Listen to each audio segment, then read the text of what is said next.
Murders are messy, but memories are fatal. Dominic Thorne sat in the cavernous silence of his penthouse office, the city of Chicago splayed out beneath his floor-to-ceiling windows like a sprawling neon-lit carcass. He was a man carved from shadow and cold titanium, the butcher of the Thorne Syndicate. To his enemies, he was a ghost. To his allies, he was an inevitable storm. In his right hand, a glass of 30-year-old scotch caught the amber flicker of the fireplace, its warmth doing nothing to thaw the permafrost in his chest. For 8 years, Dominic had lived in a world without color. The silence was his only companion, since the night he had personally watched the black waters of the Atlantic swallow the only woman he had ever loved. He had been told she was a traitor, and he had seen the evidence of her selling his family's secrets to the Moretti cartel. And so, with a heart turned to lead, he had followed the code of the Thorne bloodline. Betrayal is paid in breath. The heavy mahogany door creaked open. It was late, well past the hour when his staff should have departed. A figure, draped in an oversized, drab gray cleaning uniform and a thick headscarf that obscured her profile, shuffled in. She didn't look up. She never did. She was part of the invisible squad, the cleaners who scrubbed the blood and the secrets from the marble floors of the underworld. I didn't call for a cleaning. Dominic's voice was a low, gravelly vibration that usually made people's knees buckle. The woman didn't stop. She moved with a rhythmic, ghost-like efficiency, her mop swishing across the polished floor. She neared the massive desk where Dominic sat, her head bowed low. As she reached down to empty a wastebasket, her movement was slightly too abrupt. The gold chain tucked beneath her collar snapped. With a soft, melodic tink, a heavy metallic object hit the hardwood floor and skittered toward Dominic's handmade Italian leather shoes. Dominic's eyes tracked the object. Time seemed to liquefy, slowing to an agonizing crawl. It was a locket. Not just any locket, but a solid gold piece shaped like a phoenix, the Thorne crest. It was a one-of-a-kind heirloom he had placed around the neck of his fiancée, Elena, on the night of their engagement. He had watched that locket sink into the dark ocean 8 years ago. Or so he thought. His breath hitched, a sound he hadn't made in a decade. His hand, steady enough to snipe a target from a mile away, and he trembled as he reached down to pick it up. The metal was warm, warmed by the skin of the woman standing 3 feet away from him. Dominic stood up, his massive frame casting a terrifying shadow over the woman. He didn't speak. He reached out, his fingers wrapping around the handle of the suppressed 9mm resting on his desk. In one fluid, violent motion, he pressed the cold muzzle of the gun directly under the woman's chin, forcing her head upward. The scarf fell away. Her eyes were the first thing he saw. Emerald green, flecked with gold, and filled with a terrifying, icy defiance. They were the eyes of a woman who had walked through hell and found it too cold. Her face was thinner, scarred with a faint, jagged line near her temple, but it was unmistakably her. Dominic's finger twitched on the trigger. The air in the room became heavy, thick with the scent of rain, gunpowder, and a decade of unvented grief. "The dead don't scrub floors, Elena," Dominic hissed, his voice a jagged edge of pure, unfiltered agony. "So tell me, did you crawl out of the Atlantic to finish the job? Or did the devil finally get tired of your lies and send you back to me?" Elena didn't flinch. She didn't beg. She leaned into the cold steel of the gun, her lips curling into a smile that was more dangerous than the weapon held against her throat. "The devil didn't send me back, Dominic," she whispered, her voice like crushed velvet. "I stayed alive just to watch your empire burn, and tonight, I'm the one holding the match." Dominic's grip on the gun tightened until his knuckles turned white. The woman he had mourned, the woman he had executed, was standing in his office, as wearing the badge of his family in the eyes of an assassin. The silence of the penthouse was suddenly shattered by the distant, rhythmic thud of a helicopter. The high table was arriving for the midnight summit. He realized then that her presence wasn't a coincidence. She wasn't just a cleaner. She was a message. "You think you can walk in here wearing that locket and walk out alive?" Dominic growled, pulling her closer until their chests touched. "I died 8 years ago, remember?" Elena replied, her hand slowly moving toward the hidden pocket in her cleaning apron. "You can't kill a ghost, Dominic, but a ghost can certainly haunt you until you lose your mind." Outside, the first lightning bolt of a summer storm cracked across the sky, illuminating the office in a harsh, strobe-like glare. In that split second of light, Dominic saw the truth in her eyes. It wasn't just hatred, it was a warning. She wasn't here for him. She was here for the person standing behind him. "Drop the gun, brother." A cold, familiar voice echoed from the doorway. Dominic froze. He didn't need to turn around to know who it was. The betrayal he had felt 8 years ago was nothing compared to the ice-cold realization that the man he trusted most, his own brother Enzo, was standing there with a silenced rifle aimed at his spine. The locket in Dominic's hand felt like a burning coal. The queen had returned, but she hadn't come for his heart. She'd come to witness the fall of the Thorn King. "The game has changed, Dominic," Enzo said, stepping into the light. "Elena isn't the traitor. I am. And she's just here to make sure I don't miss." Dominic looked at Elena as the gun still pressed against her chin.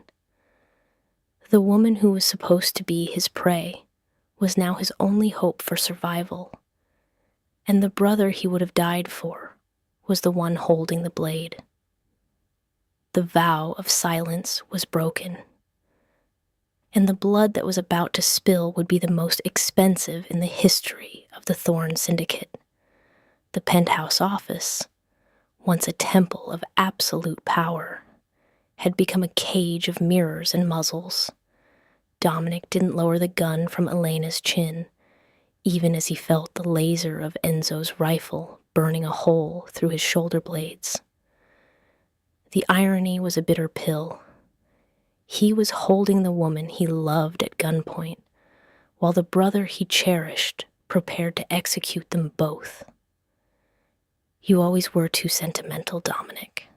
Enzo's voice drifted through the room, more cool and devoid of the brotherly warmth that had defined their childhood.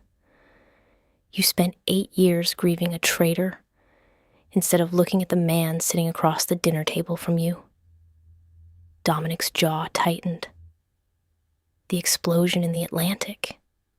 That was you, not the Morettis."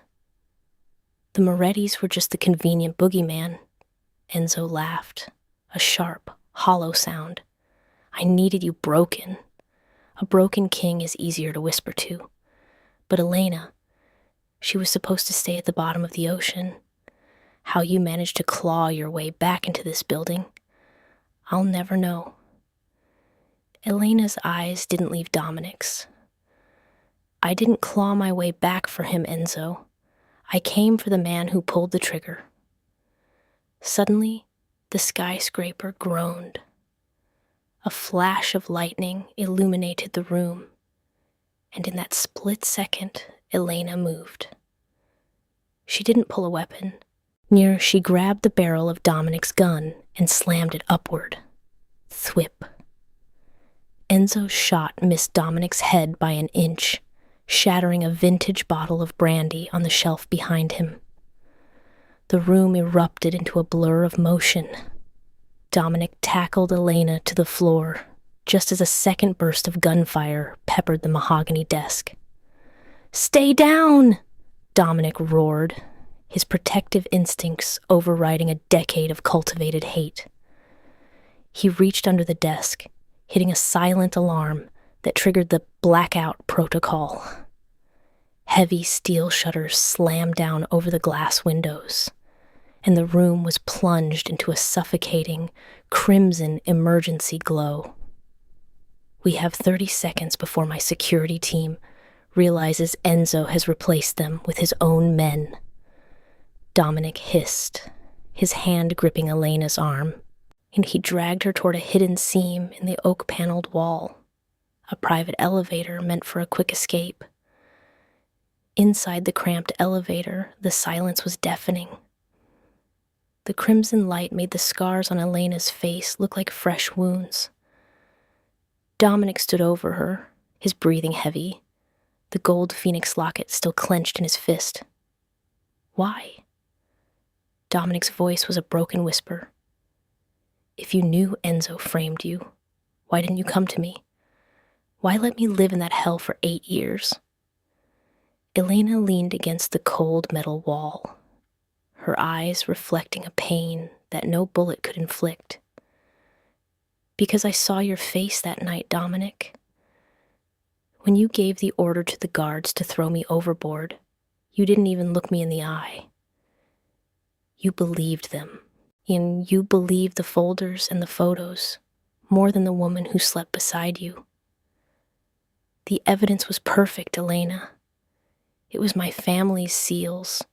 It was Enzo's hand," she snapped, her voice trembling with a decade of suppressed rage. "He didn't just want the throne, Dominic. He wanted to see if he could turn the great butcher into a mindless hound. And he succeeded. You've been his puppet for 8 years, killing whoever he pointed at, thinking you were cleaning the syndicate." The elevator jolted to a halt at the sub-basement level, the garage where Dominic kept his fastest cars. As the doors slid open, Dominic looked at the locket in his hand. He realized that the butcher hadn't been an identity. It was a scar. "I thought I was protecting the legacy," Dominic muttered, the weight of 1,000 wrong decisions crashing down on him. "You were protecting a graveyard," Elena replied coldly. They stepped out into the concrete expanse of the garage, but they weren't alone. 6 men in black tactical gear stood waiting, their rifles leveled. In the center was Enzo, looking bored as he checked his watch. "Did you really think I didn't know about the private lift, brother? I designed the security updates, remember?"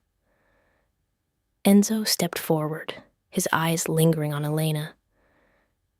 "She's quite a survivor, isn't she? A shame.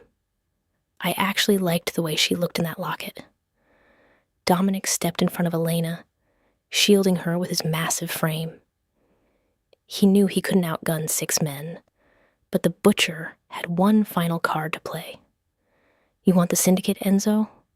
It's yours. Take the codes, take the ships, take the blood-soaked money. Just let her walk." Enzo smirked. "You're bargaining? Why the ghost of Chicago is begging for a woman's life? This is better than I imagined. But here's the problem, Dominic. As long as she's alive, the truth is alive. And as long as you're alive, there's a rightful king in exile." Enzo raised his hand to give the signal to fire. "Dominic, look at the floor," Elena whispered urgently behind him. Dominic glanced down. They were standing directly over the drainage grate for the car wash station. He remembered the layout, the high-pressure CO. 2 tanks were stored directly beneath them to power the fire suppression system. He didn't hesitate. He didn't reach for his gun. He reached for the emergency valve hidden behind a nearby concrete pillar. "I didn't grieve for 8 years to watch you die again," Dominic growled. He wrenched the valve open. A deafening roar filled the garage as a massive cloud of pressurized CO2 and fire suppressant foam erupted from the grates, creating an instant, blinding whiteout. The guards began firing blindly into the mist. Dominic grabbed Elena's hand. For the first time in 8 years, their fingers intertwined. The touch was electric, a bridge across a canyon of betrayal. He led her through the fog, moving by memory toward his armored SUV. "Get in," he commanded, throwing her into the passenger seat and diving behind the wheel. He floored the accelerator, the engine roaring like a beast awoken from a long slumber. They smashed through the garage's security gate, the metal screaming as it tore away, and burst out into the rain-slicked streets of the city. As the skyscraper faded into the rearview mirror, Dominic looked at Elena. Her face was illuminated by the passing streetlights, a strobe effect of shadows and light. "I'm going to kill him," Dominic said, his voice flat and terrifying. "I'm going to burn everything Enzo ever touched. But first, I need to know. Where have you been, Elena? Who helped you survive?" Elena looked out at the dark skyline, her hand instinctively reaching for her bare neck, where the locket used to be. "The only people who hate Enzo Thorne as much as I do. The Morettis. They didn't save me out of kindness, Dominic. They saved me to use me as a weapon." Elena wasn't just a victim. She was the tip of a spear aimed directly at the heart of the Thorne Empire, and Dominic had just picked up the weapon that was designed to destroy him. The armored SUV tore through the rain, a silent metal beast cutting through the neon veins of the city. Inside, the tension was thick enough to choke the air. Dominic's hands were white-knuckled on the steering wheel, his mind a battlefield of guilt and rage. Every time he glanced at Elena, he saw the ghost of the life they should have had. A life stolen by a brother's greed and a lover's silence. "The Morettis," Dominic repeated, the name tasting like ash. "You went to my greatest enemies. You traded Thorne's secrets for a place to hide." Elena turned her head, her gaze sharp as a glass shard. "I didn't trade anything, Dominic. I had nothing left. No home, no family, and a man I loved who had just tried to drown me. The Morettis didn't find me. They fished me out because I was a prize. They wanted to know your weaknesses. They wanted the keys to your kingdom. And did you give them up?" Dominic's voice was low, dangerous.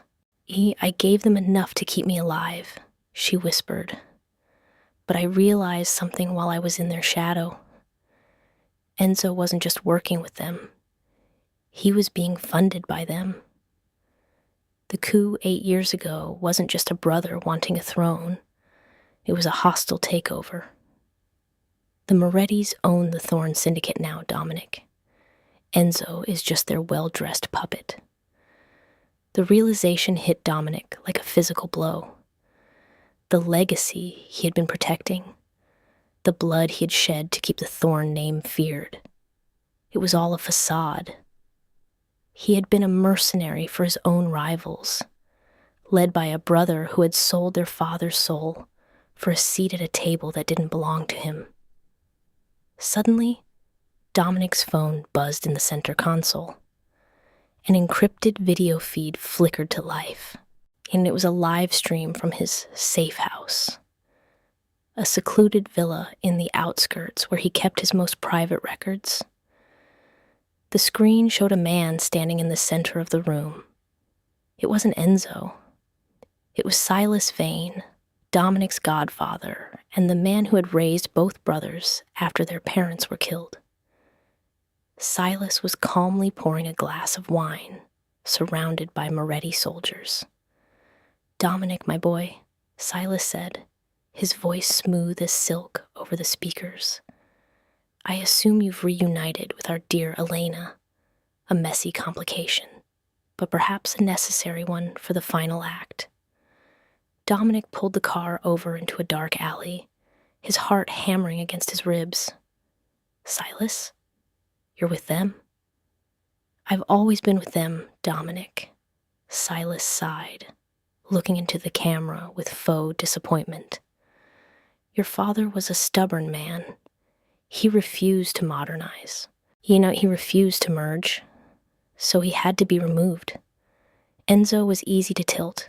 His envy did most of the work. But you were the difficult one. You had too much of your father's heart. I had to break it to make you useful." The world tilted on its axis. The betrayal wasn't just a brother. It was the foundation of his entire life. Silas hadn't saved him after his parents' death. He had orchestrated the massacre to create the perfect, broken soldier. "I'm coming for you," Dominic growled, his voice vibrating with a lethal promise. "I expect nothing less," Silas replied. "But before you do, check the locket, Dominic, the one you're holding so tightly. Did you really think Elena came back just for revenge? Look inside the casing."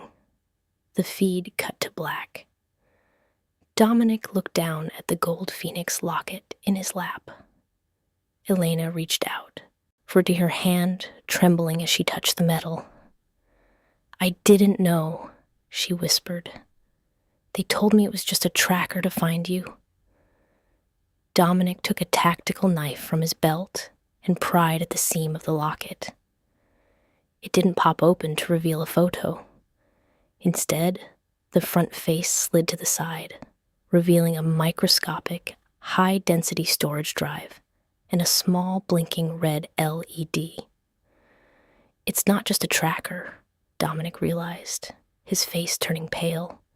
"It's a kill switch frequency transmitter."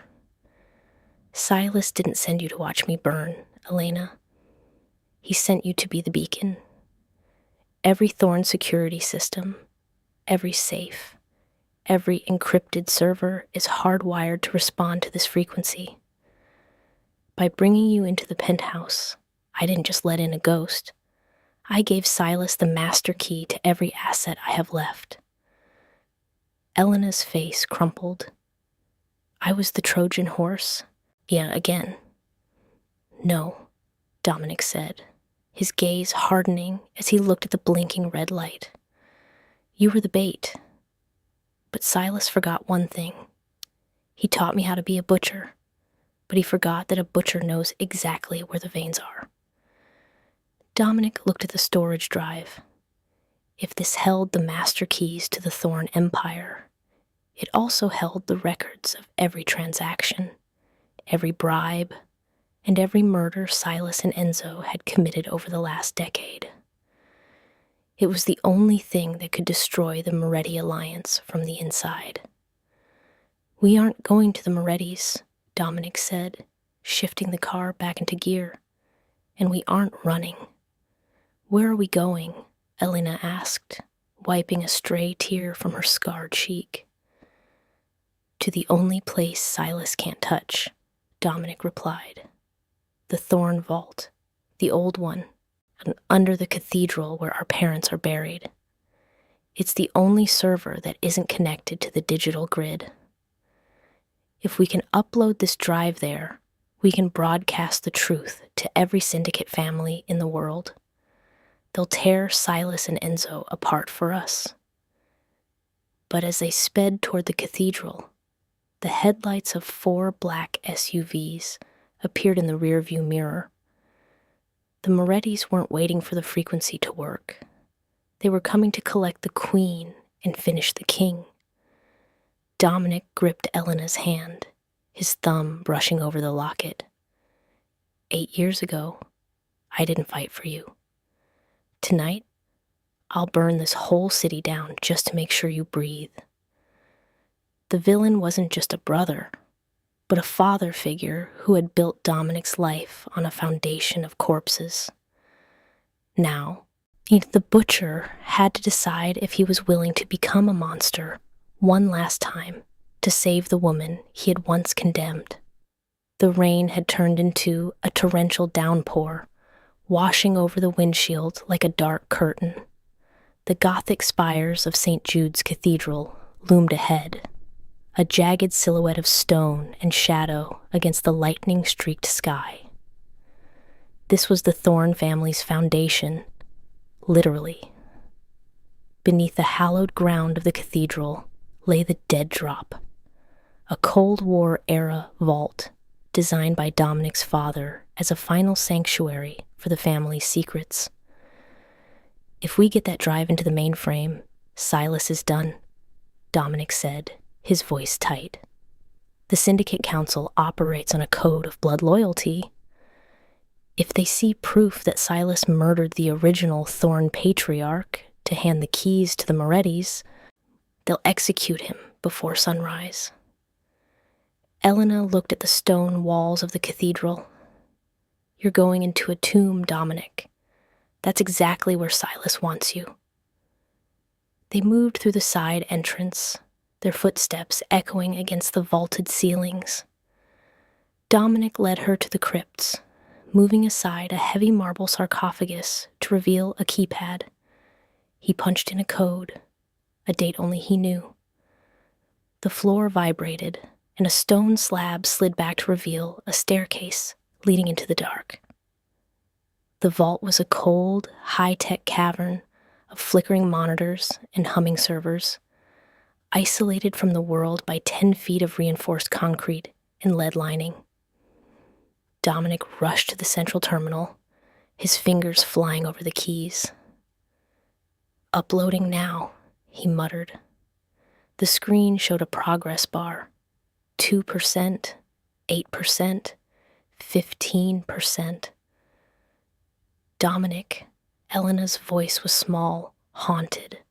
She was standing at a secondary terminal, her eyes fixed on a file that had automatically opened when the drive was inserted.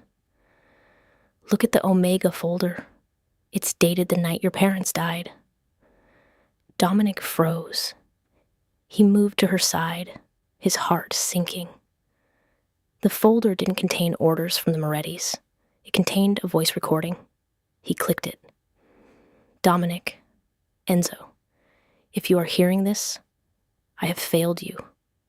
It was his father's voice. It sounded tired, broken. The Thorne name isn't built on honor. It's built on a lie. Silas didn't betray me. I betrayed him. I stole the Syndicate from his family 40 years ago. I am the one who started this war. Silas isn't the monster boys. I am. He is only coming for what I took. The recording cut off. Dominic felt the air leave his lungs. His entire motivation, his righteous anger, and his loyalty to his father's legacy was a house of cards. His father hadn't been a king. He was a thief. Silas wasn't an interloper. He was a victim reclaiming his birthright. "So Enzo knew," Elena whispered, her face pale in the glow of the monitor. "That's why he joined Silas. He didn't want to be the son of a liar." "He didn't just join him." A voice boomed from the shadows of the vault entrance. Enzo stepped into the light, but he wasn't holding a gun. He looked tired. Behind him stood Silas, looking not like a villain, but like a weary man who had finally reached the end of a long journey. "I didn't frame Elena because I wanted the throne, Dominic," Enzo said, his voice cracking. "I framed her because she found that recording 8 years ago. She was going to tell you the truth. And I knew if you found out our father was a fraud, You'd destroy yourself. I did it to keep your world intact. I sacrificed her to save your soul. This was the bigger betrayal. It wasn't Silas or Enzo who had destroyed Dominic's life. It was his father's original sin, and Enzo's misguided attempt to protect him by destroying the woman he loved. Every drop of blood Dominic had shed, every year he spent in mourning, was based on a lie designed to protect a reputation that didn't exist. You let me drown for a lie? Elena screamed, her voice echoing off the stone walls. I let you live, Enzo shouted back. I told the guards to make it look like you sank, but I paid them to drop you near the coast. I gave you a chance to run. I thought you'd stay gone. Silas stepped forward, his eyes fixed on Dominic. Your father stole my life, Dominic. I spent 40 years serving the man who took everything from me. I didn't want to kill you. I wanted you to see the truth. The butcher was a role your father created for you. You don't have to play it anymore. The progress bar on the screen hit 100%. Broadcast complete. The files, the truth about the Thorne family, the father's theft, Silas's claim, and Enzo's cover-up, were now in the hands of every major crime family in the country. The Thorne Syndicate was no longer a kingdom, it was a target. What have you done? Enzo whispered, looking at the screen. The council. They won't just kill Silas. They'll kill all of us. No one survives a scandal this big. I know, Dominic said, his voice eerily calm. He looked at Elena, then at the brother who had betrayed her to save him, and finally at the man who had raised him on a lie. And the vault's proximity sensors began to wail. On the security monitors, they could see the Moretti strike team, led by the council's high executioners, arriving at the cathedral above. They weren't there to negotiate. They were there to wipe the Thorne name off the map. The lie is dead, Dominic said, reaching for his weapon. Now we see who survives the truth. The air inside the vault turned arctic as the reality of the broadcast settled. The Thorne legacy wasn't being inherited. It was being incinerated. Above them, the heavy thud of tactical boots on the cathedral's stone floor vibrated through the ceiling. The High Council's executioners had arrived. They weren't just coming for Silas's head. They were coming to erase every living witness to the Thorne lie. We have 5 minutes before they breach the vault door, Dominic said, his voice regaining the cold, tactical precision of the butcher. But this time, he wasn't fighting for a throne. He was fighting for a chance to finally pay his debt to the woman standing in the shadows. Enzo looked at his brother, his face a mask of sweating terror and deep-seated guilt. Dominic, there's no way out. The Morettis have the perimeter. The council has the exits. We're in a tomb. Then we make it a fortress, Dominic replied. He turned to Silas, the man who had been both his father and his destroyer. You wanted your birthright back, Silas. Here it is. A chance to die for the name you spent 40 years chasing. Are you in, or are you the coward my father thought you were? Silas straightened his suit, a grim, elegant smile touching his lips. He picked up a discarded submachine gun from a crate. Your father was a thief, Dominic, but he raised a hell of a soldier. Let's finish this. Dominic grabbed Elena's hand, pulling her toward the back of the vault, where a narrow ventilation shaft led toward the cathedral's old bell tower. Elena, listen to me. This shaft leads to the roof. There's a service cable that runs to the building across the street. You take it. You disappear. You take the locket. The drive inside has a secondary encryption. It's your insurance. If they ever come for you, you release the Moretti bank codes. I'm not leaving you again, Elena hissed, her emerald eyes burning with a mix of fury and fear. Not like this. Not after 8 years. You aren't leaving me, Dominic whispered, pressing his forehead against hers. I died 8 years ago on that boat, Elena. Everything since then has just been a ghost waiting for a reason to rest. You are that reason. Go. He pushed her into the shaft, locking the grate behind her just as the first thermal charge detonated against the vault's main door.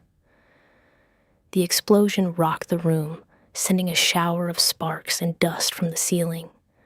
Enzo, Dominic yelled over the roar.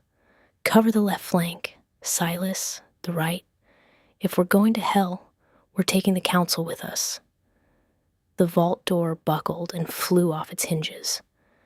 A hail of gunfire erupted. Dominic moved like a whirlwind of controlled violence, his suppressed pistol barking as he picked off the first wave of Moretti soldiers. He wasn't the butcher anymore. He was a man seeking the ultimate penance. Beside him, Enzo fought with a desperate, frantic energy. He was trying to earn back the 8 years of silence he had forced upon his brother. Silas, standing tall, fired with a rhythmic, cold grace, until a burst of return fire caught him in the chest. The old man fell back against the server racks, the blue light of the monitors reflecting in his fading eyes. He died holding the throne room he had finally reclaimed, even if it was just a basement filled with wires. Dominic, behind you, Enzo screamed. A Moretti assassin lunged from the smoke, a blade aimed for Dominic's throat. Enzo didn't shoot. He didn't have time. Instead, he threw himself in front of his brother. The blade sank deep into Enzo's side. Dominic roared, catching his brother as he fell and emptying his magazine into the assassin. He dragged Enzo behind a heavy steel pillar, the room filled with the acrid scent of cordite and ozone. Why? Dominic gasped, clutching Enzo's blood-stained shirt. Why now? Enzo? Because Enzo coughed, blood bubbling at the corner of his mouth. Because I'm tired of being the one who lived. Tell Elena, I'm sorry I didn't let her stay in the water. Enzo's eyes drifted to the ceiling, to the ventilation shaft where Elena had vanished. With one final shuddering breath, the brother who had built a lie to save a king passed away in the arms of the man he had broken. Dominic stood up, alone in the wreckage of his life.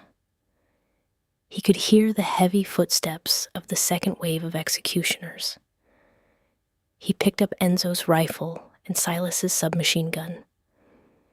He looked at the camera in the corner of the room, knowing the High Council was watching the feed from their safe rooms. My name is Dominic Thorne. He spoke into the silence, his voice echoing through the speakers of every syndicate office in the city. And my father was a thief. My brother was a liar. And I am the butcher.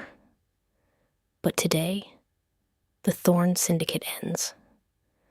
Not with a whimper, but with the fire you've all been begging for.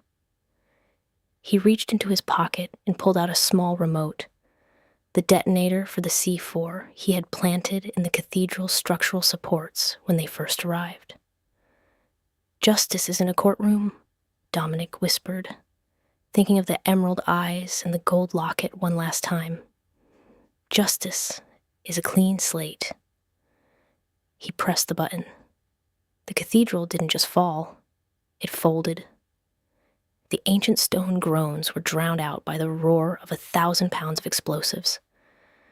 As the roof collapsed inward, bearing the vault, the assassins and the Thorne name under 1,000,000 tons of hallowed rubble, The only thing that remained was the silence of the rain. Beneath the roar of the collapse was a sound that seemed to swallow the entire city. A tectonic groan of stone and history finally giving way. Dust, thick and gray like the ghosts of the Thorn family, billowed through the streets, coating the rain-slicked pavement in a layer of powdered white.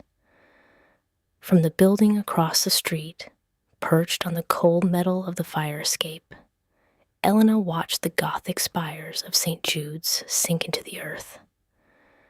The silence that followed was heavier than the explosion. She clutched the gold phoenix locket in her palm, the sharp edges of the metal digging into her skin. It was over. The butcher, the liar, and the thief were all buried under 1,000,000 tons of hallowed rubble. She waited for the sound of sirens, for the flash of red and blue. But the syndicate's reach was long. The perimeter remained a ghost town, in a cordoned-off graveyard where the High Council would eventually come to scavenge the remains. She didn't stay to see them. She disappeared into the shadows of the alleyways, a cleaner once again, moving through the city she had once reigned over as a queen. 6 months later, the Mediterranean sun was a warm, golden hand pressing against the rugged cliffs of the Amalfi Coast. Far from the neon-soaked nightmares of Chicago, the air here smelled of salt, lemon trees, and freedom. Elena sat on the wooden porch of a small, whitewashed cottage that clung to the mountainside. She wore a simple linen dress, her hair lighter from the sun, the jagged scar on her temple softened by time. She wasn't looking at the view. She was looking at the man walking up the steep stone path from the village below. He moved with a slight limp, nay, a reminder of the night the cathedral fell. His beard was thicker, shot through with more silver than before, and his eyes, those piercing thorn-blue eyes, no longer held the cold fire of a killer. They held the quiet, weary peace of a man who had finally climbed out of his own grave. Dominic reached the porch and dropped a bag of fresh bread and olives on the table. He didn't say a word. He didn't have to. The vow of silence they had shared for a decade had transformed into something else. A shared understanding that some debts are paid in blood, and some are paid in the quiet moments of a new life. He reached into his pocket and pulled out a small, leather-bound book. He laid it on the table next to the gold locket. "The Moretti banks were seized this morning," Dominic said, his voice a low, melodic rumble. The drive in that locket, and it did more than expose Silas. It bankrupted the council. They're too busy fighting each other for scraps to worry about 2 ghosts in Italy. Elena picked up the locket, the phoenix catching the Mediterranean light. And the Thorn name? Dominic looked out at the turquoise water, a small, genuine smile touching his lips. "It died in the vault, Elena, just like I wanted. I'm just Dominic now. No syndicate, no butcher.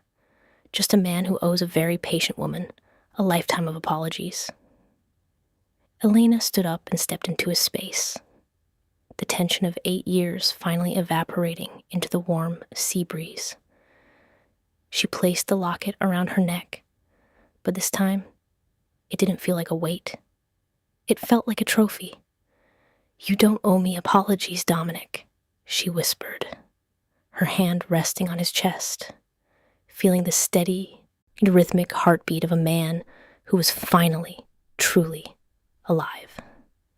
"You owe me a sunset, every day, for the rest of our lives." Dominic wrapped his arms around her, pulling her close. The shadows of the past were still there.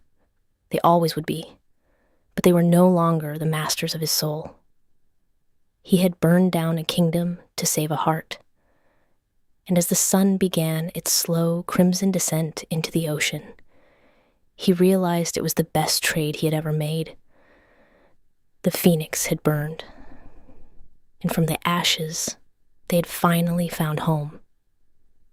Thank you so much for joining us for this intense journey of betrayal, secrets, and ultimate redemption.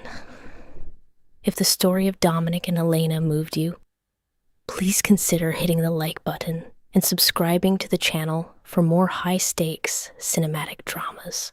We love hearing your thoughts. Did Dominic make the right choice in the end? Let us know in the comments below. Until next time, remember that even in the darkest shadows, the truth always finds its way to the light.